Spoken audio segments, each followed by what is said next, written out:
ॾिठो त हिन में हिकिड़ो ऑर्डर थियो हुयो जंहिंमें 3 अक्यूज़ जंहिंमें ख़ालिद लुंड शहबाज़ ऐं नूर मोहम्मद खे इन्वेस्टिगेशन ऑफिसर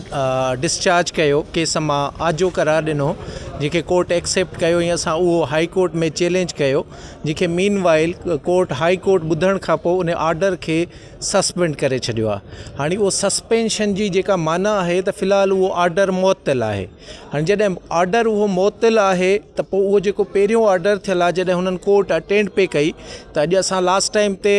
बदकिस्मती सां जज साहब छुट्टी ते हुया त अॼु असां वरी जज साहब खे रिक्वेस्ट कई त जेकॾहिं जेको तव्हां हुननि खे आजो करार ॾिनो आहे कोर्ट उहो ऑर्डर मुअत्तल थी वियो आहे त मीन वाइल तव्हां हुननि खे उन्हनि जी प्रेजेंस खे ट्रायल में इंश्योर कयो त हू अचनि ऐं पंहिंजी ट्रायल कोर्ट में हाज़िरी लॻाइनि जंहिं ते हेयरिंग थी। असां कोर्ट खे रिक्वेस्ट कई त हू मीन वाइल जेसि ताईं फाइनल फ़ैसिलो थिए उन दौरान हू वापसि केस जेको आहे उहो सेम स्टेटस ते अची वियो आहे त जेकॾहिं हुननि जे आजो करार वारो ऑर्डर मुअत्तल आहे त केस वापसि उन ई स्टेटस ते अची वियो जंहिं ते हू पहिरिएं ॾींहुं हुयो या वरी खणी ईअं चइजे त जंहिं केस इन स्टेटस ते हुयो त IO जेको सिराज लाशारिया उन एप्लीकेशन हिकिड़ी फ़ाइल कई हुई त हिन में केस में एंटी टेररिज़म में फॉल नथो करे पियो लिहाज़ा FIR वापसि करी वञे जंहिंखे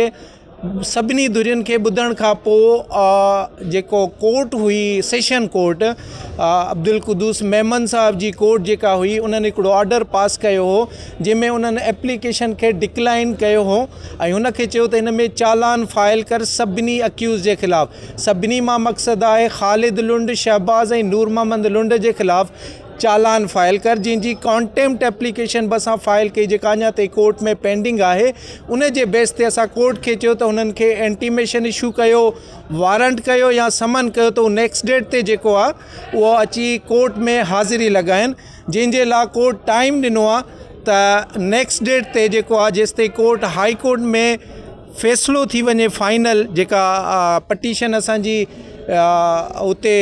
हाई कोर्ट में पेंडिंग आहे त उन खां पोइ का कोर्ट ऑर्डर करे सघे थी त इंशाअल्लाह ताला असां कोशिशि कंदासीं त उन पटीशन खे जल्दी हलाइजे ऐं जल्दी उन जो डिस्पोज़ल थिए पोइ जेको बि ऑर्डर थियो त वरी शेयर करे वठंदासीं। महिरबानी।